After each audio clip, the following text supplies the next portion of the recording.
we're going to spend the next 45 minutes or so talking about monitors.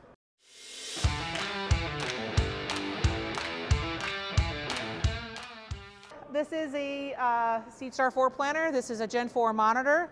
In our new tractors, like this one over here, model year 24, this does have a Gen 5 in it. Okay, so if you happen to be getting a new tractor, good news is you don't have to learn anything new. The software looks the same. Okay, so they actually have the same payload that they take. It's just a bigger, fancier, faster screen, gonna work for some new product coming down the road. Okay. But we'll just focus on this today. I'm going to start at the beginning with some of the things we're going to do in the yard. Then we're going to go to the field and kind of pretend like we're planting and look at the things that we're going to do when we plant. So first things first, going to the field or getting ready for the field, I'm in the yard. We'll go ahead and hit this menu button. And I like to make sure our software is up to date, our data is in the system, do those kind of activities. Kind of while we got a little time, why it's low pressure. So we're going to go ahead and hit the system button here. And we're going to navigate to this software manager. Okay, so let's talk a little bit about software. Okay, you ran a planter last year and you got a Gen 4 in it and you want to do AutoPath this year, or you did AutoPath this year and we're going to do it again. I'm always going to encourage us to go ahead and update our software on our Gen 4 display. Okay, there's a new version. It came out a month or so ago. That bundle has the latest and greatest in it. Okay, to get that software, if you've got a machine that's connected to JD Link, gets connectivity, cell signal, we can do it online. Okay, just pull it over the air and install it.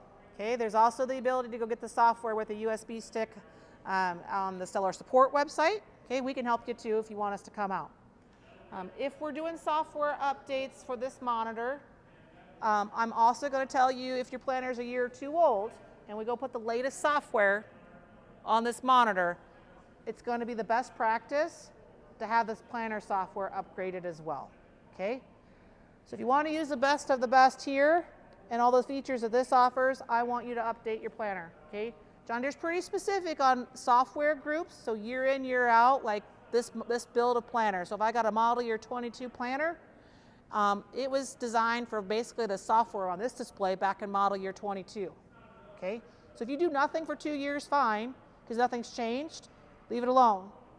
But if you're going to try to use AutoPath and those sort of things, and we're updating this, the shop needs to probably come out, go ahead and update the planter on the software on the planter, so we can have no trouble moving forward. Okay. You can put I can put 24 model planter software on my 22 in that example. Okay, so that is my rule of thumb on software. Get everything together. If you want to know what version you have, you can go into here and look for it. Okay, the latest version is bundle 23.3. We're on version 10.27.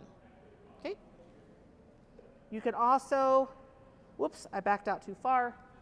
You can also, when you hit check for updates online, you can reprogram Starfire receivers through this as well, if they're hooked up and online. So this is your display updates, but if you hit this button, it's going to go look for your Starfire receiver and verify that it has the latest software as well. And if you're going to do any level of technology with AutoPath and turn automation, implement guidance, we need to be on the best of the best. Okay? Questions on this? If you're going to pull it over the air, okay, it takes a little time to pull it down and install it. I would, if you're going to be in your shop doing it, have your battery charger on. I don't want you to lose voltage while you're in the middle of reprogramming. That's a bad day. Or just run it outside, run the engine, let it do its thing with the engine running. Okay, so that's software updates.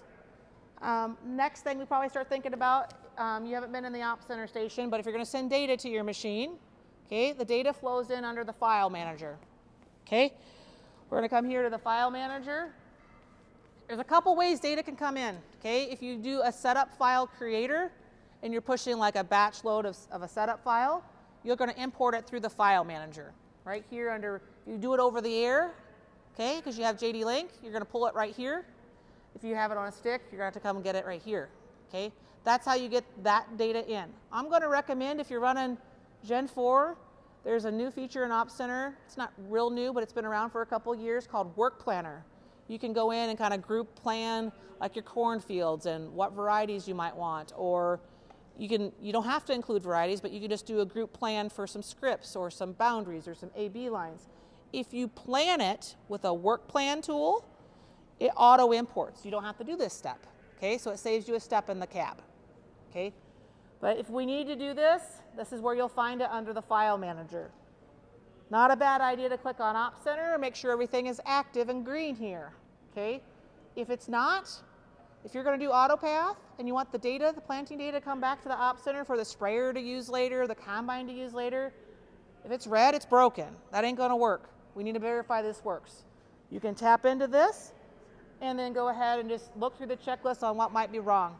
Great phone call to the support center to help us with this. We can help you with this. Sometimes maybe your MTG is still maybe a 3G, might need an upgrade.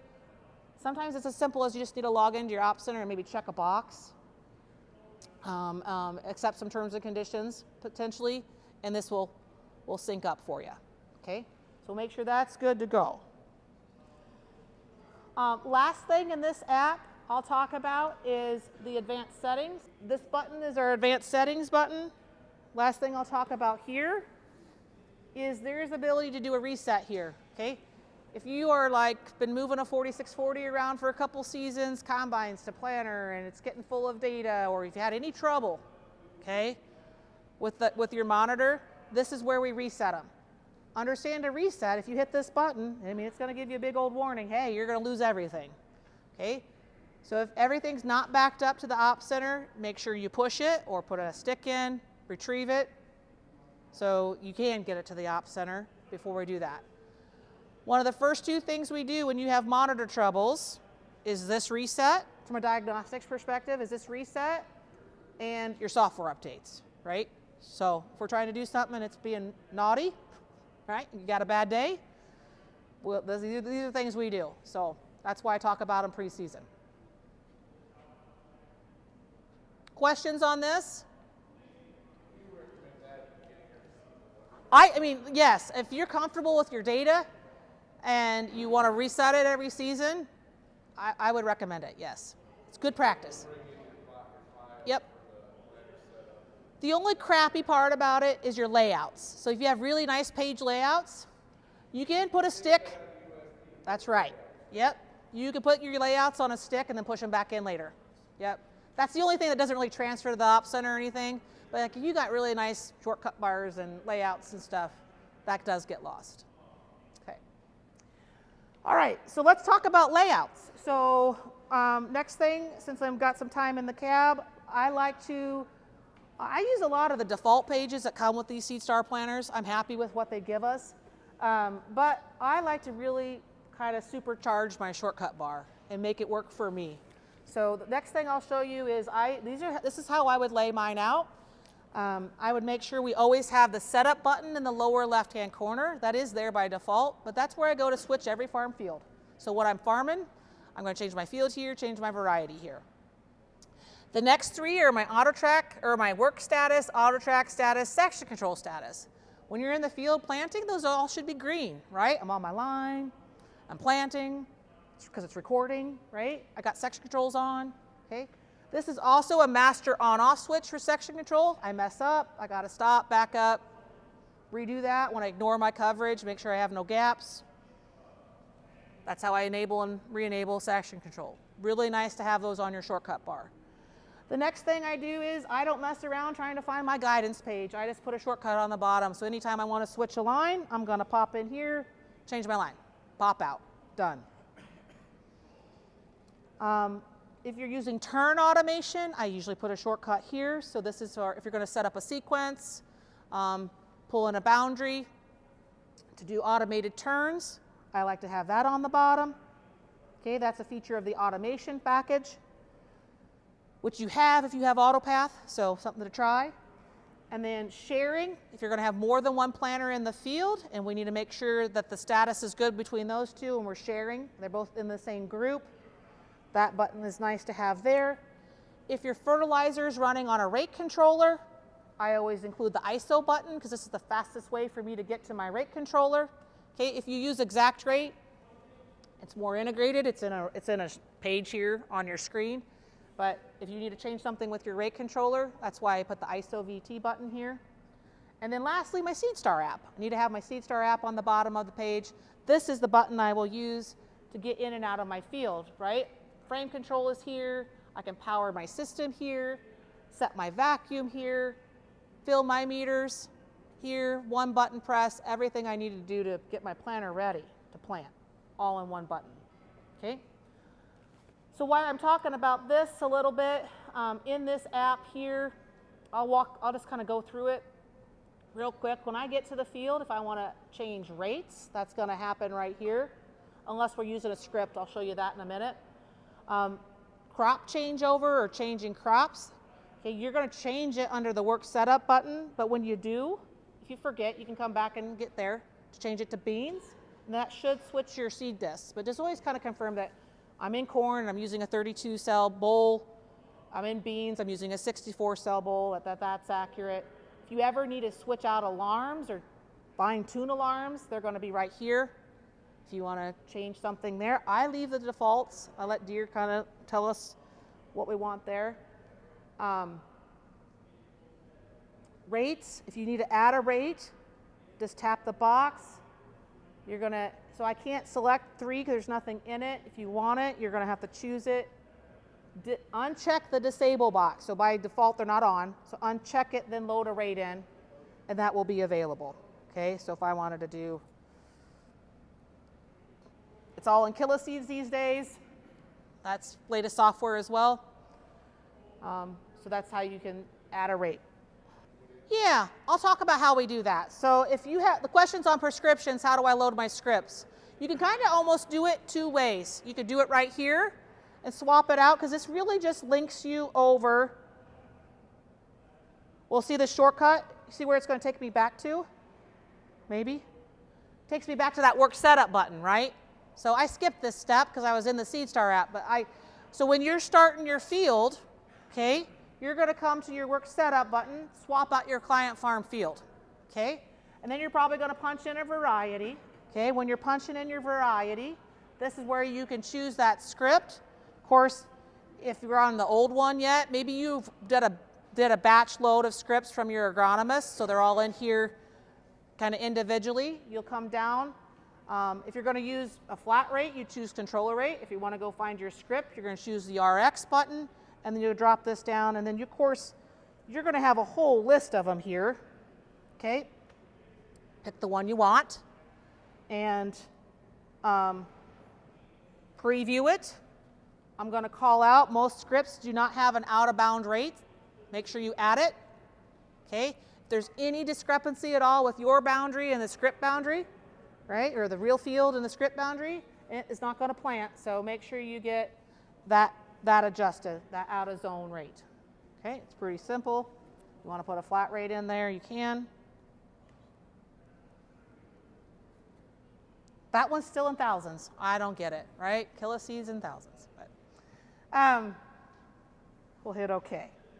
Questions on getting the script in. That's where it's going to be found at. So it really gets down in the work setup area of the screen. Now, I talked about work plan, getting data in. So since we're here at the work setup screen, if you go to work list down in the corner, this is where planned work or work plans will come in.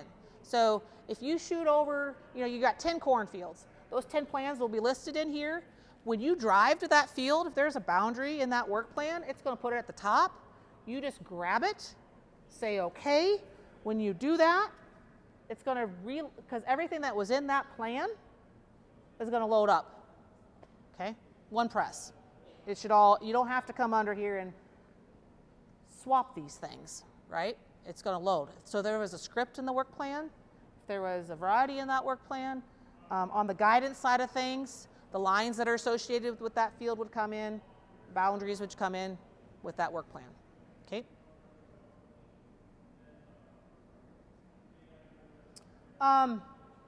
So with that being said, we're still under this work setup page.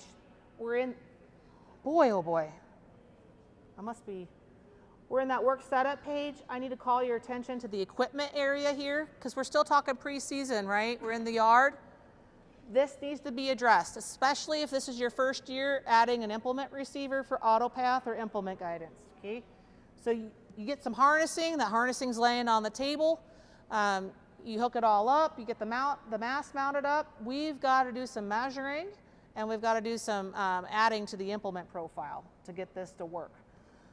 So not to breeze over the tractor, same old measurements exist. Not a bad idea to double check them.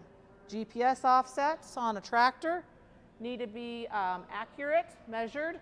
Okay, we're same old, receiver to axle, and then we're going to make another measurement from axle to the drawbar, right? Or your 2-point connection, 3-point hitch on the 1775. Okay, so depending on which type you have, make that measurement there. Okay, enter that one there. Planner. Okay, some critical numbers in here. When you get to the planner, make sure you choose the right connection type. Okay, so if you put your number in under the 3-point, better select it here. Don't choose drawbar. It's a problem. So get that number loaded in. Okay, this is all critical for not just went too fast. All critical not just for AutoPath, but for section control, right? All of these planners have auto shutoffs. So you're going to kind of come down through this implement profile. You're not going to change anything here. Okay, it knows it's a 24-row or a 16-row planner. Okay, but this center of rotation number is one we need to look at. Okay, we've always measured the center of rotation. Like the old way that I always taught this was the drawbar to the frame wheels, right? Because when the machine's tracking through the field, this is kind of how the machine moves. Okay, John Deere's changed the rules. They changed it a little bit on us, okay, especially with the latest software on AutoPath. They're telling us, especially with AutoPath, that when the planner's down, like the true center of rotation is really kind of in the front of the opener blade, right? Because if you think about how something drags in the field, if you're kind of going around a berm or something. So they want that center of rotation to be measured closer to basically the front of the opener, okay, the ground contact point, okay? So that's a little bit different number for us now. So make that measurement, get that entered in. Work point is going to stay the same. It's always going to be your seed tubes, right? So if you punch into there, I mean, we do get some descriptions in here. Drawbar to your seed tube. And that's critical for section control. Okay? Dwayne, will you put that clipboard sitting there? So this, I mean, not everybody's going to be able to see that, but that checklist here, we do have it on our website under like Precision Ag Resources. If you're measuring out, if you're measuring this out and you want a little checklist to make sure we're doing this right, that's a nice little checklist for us to get that right as far as making those measurements. The next thing that has to happen, and that checklist will get you there, is now we got to go all the way down to the implement receiver and make sure it's online. Okay, you've plugged it in, it's lit up, right? So if it's online and it's plugged in, you should be able, so this will not be filled in, no numbers, right? We've done the setup here. So under this GPS receiver, it'll say none, okay? You should be able to come down here, check the serial number that's plugged in, choose it, and then we can go ahead and make these measurements. So they're asking for a lateral offset and an inline offset. Okay, all of our masts on new planners are offset, either left or right. DB's on the left, 70-75's on the right. So you need to tell it where it's sitting. It's about 28.5 inches either way. Okay, and you can tell it. So this is a 1775, it's on my right side. Okay, that's where it's at. Where is it sitting in relationship to the drawbar? Well, it's about 16 feet back there when I unfold it. Okay, get that measurement in. When all that's complete, then we can hit save at the bottom. So we've added everything in there that we need for implement guidance and AutoPath. Okay, your first time you do this, as soon as you hit save here, it's going to pop up a message and ask you if you want to turn your implement guidance on. You're going to tell it yes, because you're going to use that. Okay, so now we're kind of complete with our profile here. Can I ask one more question? You bet. That center rotation. Yes. You want the planner set down and then measure. All measurements, planners in the ground, working position. Go back to basically the opener blade is where I want you to measure now. Yep, yep, yep. Deere's kind of changed the rules there. That's right. So this is a brand new planter. I believe this is the default numbers because I was messing and I put them back the other day. So the mechanical delay on a planter, turning it on and turning it off, is minuscule, right? 1/10 of a second, 2/10 of a second, because it's, especially on an Exactamerge, right? Your seed is primed and it's right here. So the numbers are critical for section control. I don't change these numbers here. If I have to tune section control, I'm going to go under the section control app and do the performance tuning, okay, which I did not talk about with the last group, but we can talk about it right now because of the questions. This is awesome. So if I come in here under the section control app,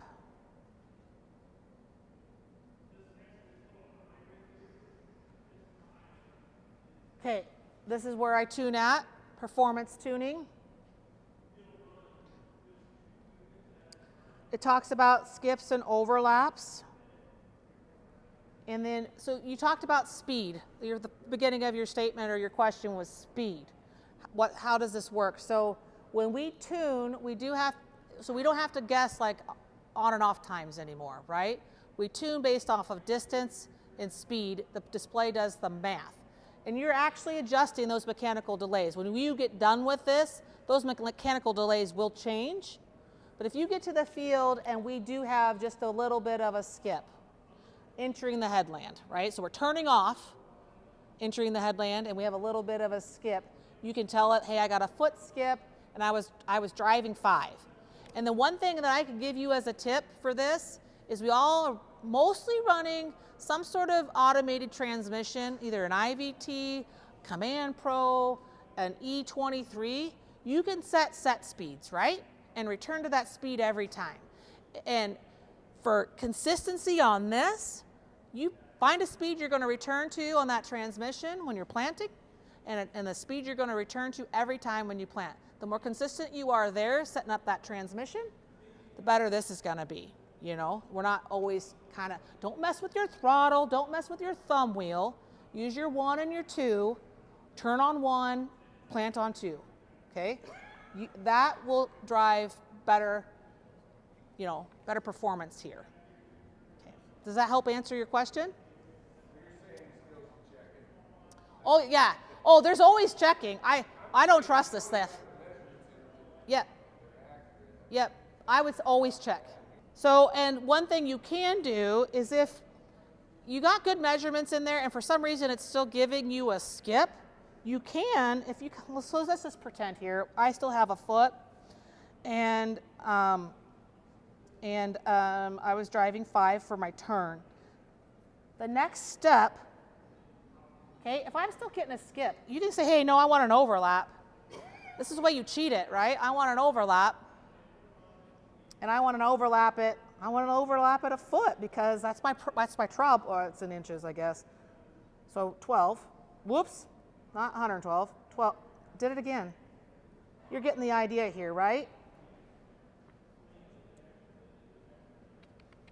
And you see what it just did? So it tells you I changed them. If you hit View Details, it tells you what it just did. That 0.21 went to 0.07. Yeah. And at some point it can't go any further, and if it can't go any further, that's a measurement, right? Like I can't put a negative number in there for a look ahead, right? So, on a 1775 planter, your back rows are a little bit further back than your wings. I make all the measurements from the wing rows because I got more of them. If that makes sense? For shutoffs and stuff. That makes sense? Everybody with me? So let's finish measuring the planter. So I talked about these measurements here. Okay, one thing that we need to do if we're using AutoPath, make sure you go under Advanced Settings, enable the recording status. Okay, that's not default, you have to turn it on. But once you turn it on, you'll get this status indicator down here for AutoPath. Okay, you want it to be green. Okay, and this kind of tells us we've done all of our setup, right? We've added the profile, the implements on, or the receivers online, but it's going to kind of check the boxes off. Okay, I have a problem because I don't have signal inside the shop. Okay, but then the last step is measuring. We talked about where it sits, like side to side and in line, but now we got to do fore-aft and height. That is actually done under the ISO-VT and the Starfire app, okay?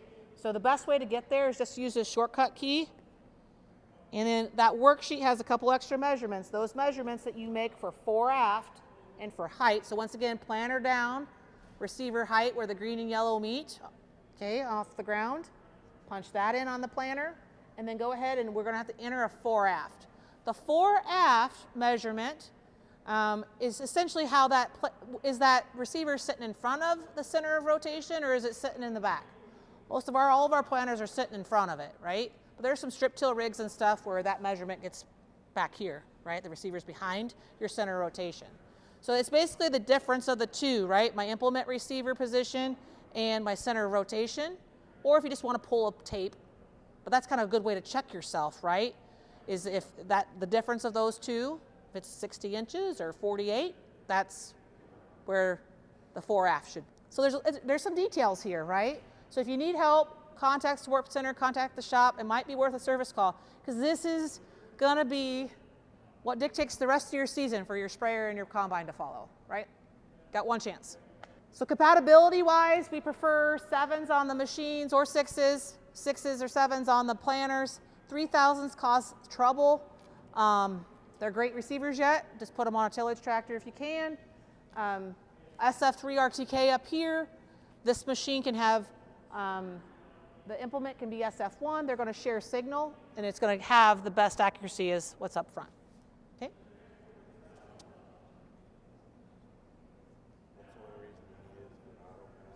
You only need an implement receiver back there for AutoPath or for implement guidance. Yep. Not required. Have we talked about folding and unfolding? No. Let's talk about that quick. Frame control. This is probably the hardest part, remembering everything right. But when you are ready to get this thing unfolded in the yard, let's flip it back to transport. Hit OK. Everything is now inside the frame control app. Give this a minute. So we have manual control option or easy fold. If I'm going to use manual control, I just need to go ahead and select what I want to do. So if I want to drop my wing wheels down, and I want to, I'll just select wing wheels, and then I'll go up. You're probably going to drop your hitch down. You're going to select your wing wheels, get them down, run your SCV number 1, right? So you got to think of this as just a switch box on your screen, okay? You flip the wing wheel and you ran your SCV, same thing. Okay, ready to fold, run your SCV, okay? If you would like to program easy fold, it works really nice on the 1775s. It also works pretty good on probably a DB60 or smaller from a DB perspective. That can be programmed over here. Both of these are programmed. You have to come in and set the stuff up though, okay? So we have some easy fold settings that have to happen. As far as height goes, so you got to tell it, you know, you got to put your hitch down to plant position, move it to about where you're going to unfold, you know, where the latches can come off of that hitch, and then you're also going to have to set, you know, where you want it for raise. Okay, but once you program, you know, hit use current for those positions when you get them there, then it's as simple as coming in and configuring out your SCVs. So you can also automate vacuum, which I will always recommend automating vacuum. So you can do this all in one shot here, getting this programmed in. But if you are able to independently plumb each of your vacuums into an outlet, John Deere tractor, John Deere planter, as long as you're in like a model year 11 or newer tractor, all this is capable.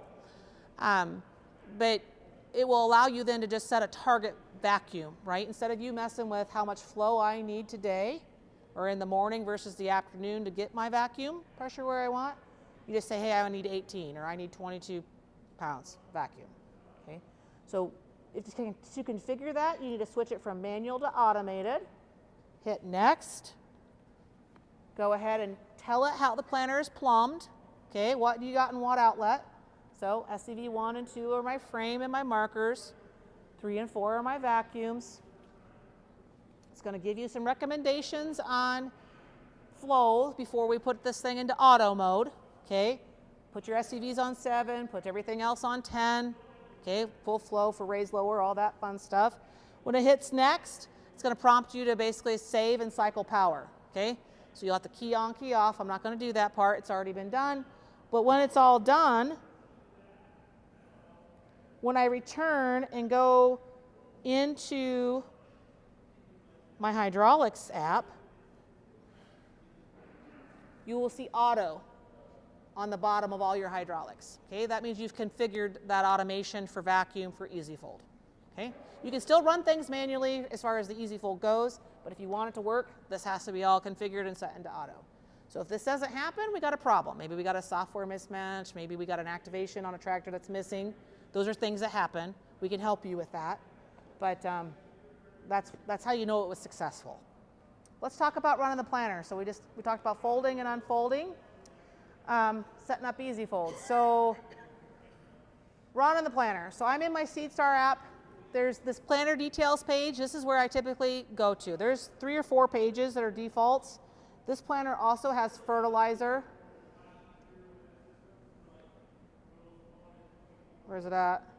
There it is. So if you got 2 screens, I'd pop this one on the second screen. Okay, if you only have one, then you're probably going to hang out here, because you can choose from all your monitors on the bottom and then still keep an eye on your fertilizer. Okay, if I got 2 screens, I put this on my second, and then I like to go back to the details screen.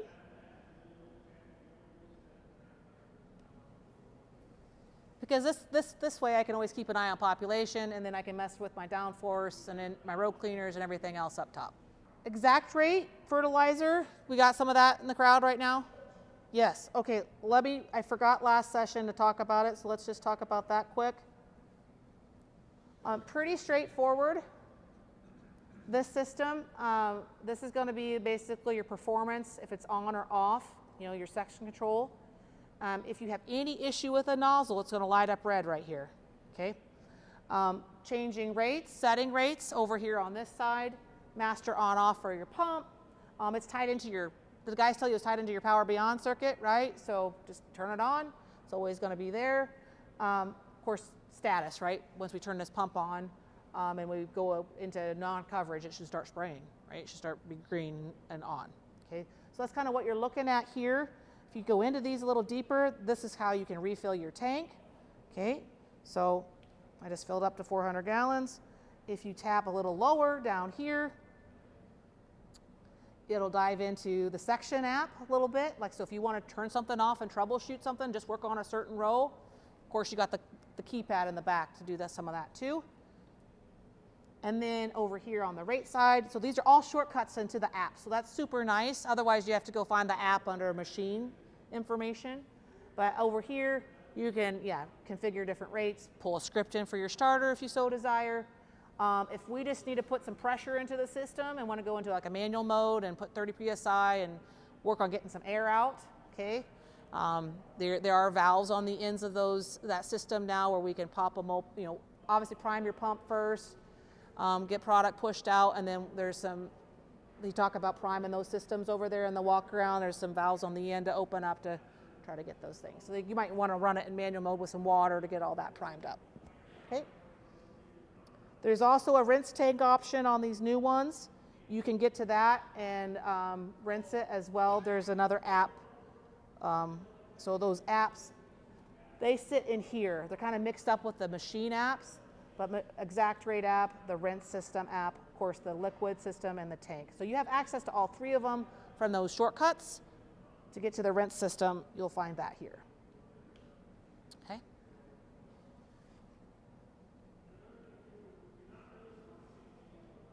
All right. Back to this screen. I'm going to talk through this screen now for details. One more.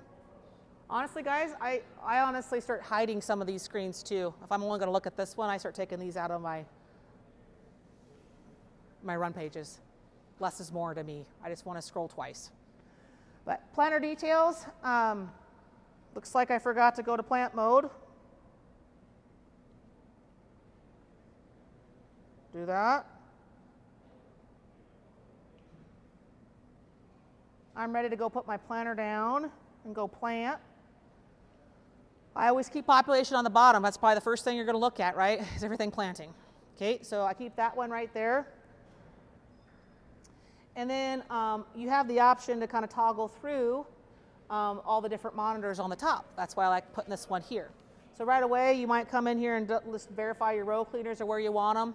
So row cleaners, if you're going to adjust those from the cab with air adjust, row cleaners, 3 settings, light, medium, heavy. You're going to have lighter, smaller numbers on the light, heavier numbers down here. They are independent from wing to center. You can, change that if you need a little less in the center than you do on the wings or whatever. You can adjust those independently. So if you're in a setting and you want to tweak it, you can sure tap in here and tweak these a little bit. Bigger the number, the more aggressive it's becoming. Okay. This up pressure piece, the way I understand that is the bigger gap between those numbers, the more float you're going to have in your row cleaner. The closer they are together, the more rigid it's going to become. There's less movement there, okay?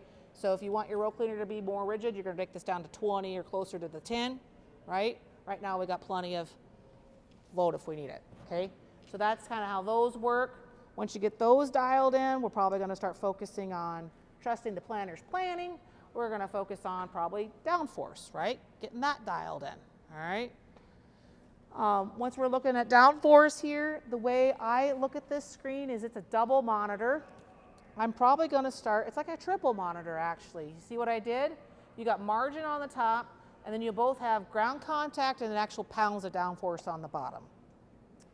So you're going to have to start by picking some margin, all right? So what margin is, that's the load on the sensor. So there is a sensor on every single row. We have individual row control. Of course, there's a hydraulic actuator on every row as well to provide the downforce, okay?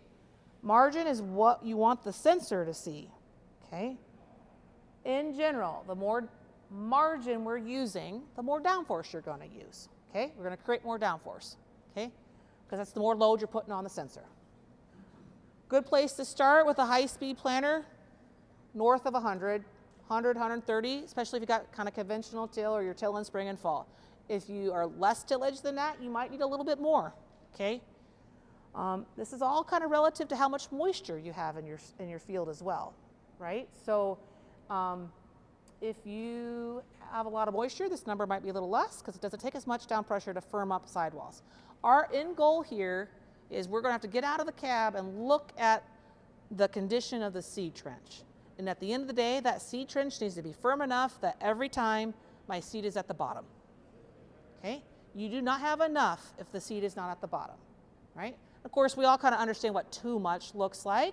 We're not able to close it. We got between moisture and down pressure. I always talk about putting my pocket knife in it. Can I peel it out fairly simply, or am I wedging it out? And sometimes it's just because you're in mud, right? Well, maybe we need to find a different field. But I think it's not going to be as wet or as much moisture. So this number might be more than we've needed in the past, okay? But you need enough to get the seed to the bottom of the trench without it falling apart, okay? That's its purpose. So increase your margin if it doesn't look accurate. What will happen then in the field is down here when you're first getting started, and make sure you have enough. If you got 130 pounds you're taking off, and we're looking at things, and your ground contact isn't at 98, 99, 100, we're not stabilizing that row unit. We don't have good ground contact. That ain't going to be good for us for depth, right? Even emergence. You need more. So that's my first go, no-go gauge, right? I need more margin. I don't have enough ground contact. Okay, get up to speed. Don't mess around at 6. If you're going to plant at 9, let's do this at 9. Okay? Once we get our ground contact set, I can then flip over to my downforce monitor. So once again, I'm always going to be reading margin here. So I got 130 pounds of margin in here. This is going to start building bars up and below that center line, right? When the sensor sees more load there, it's going to make a bigger bar. When it sees less load, it's going to be a lower bar. Consequently, down here, your actuators are going to be working, okay? When we have too much load, it's going to put less pressure down. This bar is going to go down for down pressure, right? If we don't have enough margin, you're going to watch your downforce raise on that row, okay? It's going to be moving all over, okay? When you get into an area of the field, wheel tracks that didn't work out nice or something happened, right? We were in there fixing tile, whatever, you got compaction. You're gonna see that section probably need more downforce to get where you need to be. That's the beauty of the IRHD. But this is my gut check, right? When I'm not out looking at the field, this will show me how much pounds of force I'm using. Am I using 100 pounds? Is it a short little bar? Or am I using 400, a full bar, right? We have 0 to 400 pounds of down pressure we can put on any given row. Okay, this is showing me what I'm actually doing for down pressure. If it feels really uncomfortable, like really low, give yourself more margin, right? You guys have been farming this ground for a while. You kind of know what it takes, right? Back when we had springs, back when we had air systems. So give yourself more if you need more.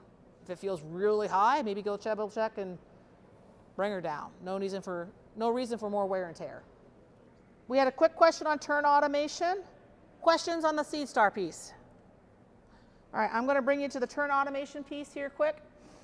If you're going to run this, this is the setup on the app. To kind of give you a rundown, start with the default aggressiveness. Okay, you've got to pull in a boundary and set that up. Okay, and you got to set an offset. So you're going to probably do, you can do a constant or a top and bottom. Okay, if you've got a 60-foot planter, you're probably going to put 120 feet here.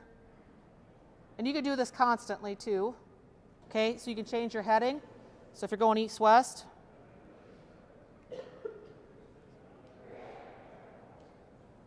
oh, it's a spin every time for me. There you go, see what I did? Okay, so you get your boundary in there. That's required. And then once you got that boundary set up, back inside this app, you're going to work through this checklist. You're going to build sequences down here. One to enter the headland, so that's going to be like you're raising your planter sequence. Then you're going to build a lower planter sequence over here. You're going to have some speeds you set up. So once again, making section control work good. So we're going to turn at 5, and we're going to go back to the field at, if you want to go back to the field at 10, it'll do it. Okay. Based on that boundary, everything is triggered in feet. So based on that boundary, this is where you're going to start your turn. So you got 120 feet of headland with a 60-foot planter, right? Okay. Get in there before you start turning, right? This will affect the shape of your turn. So if you want to, but you don't want to turn too late, right, and be swinging your planter into the fence. Okay. So this is a little bit of the trial and error, but if you've got a big planter, you can trigger this in and go ahead and put, you know, if you want to put this at 25 feet in, we're going to start doing that turn so that it can make that turn. Okay, if it's too far, when it starts making its turn, it's going to light up your boundary red, indicating you're too close. It thinks it's going to hit it, okay? And then if it's too short, you're going to make this like crappy tight turn, and you're going to be like, they can do better, like I can do better than this. That means you probably need to go a little further, okay?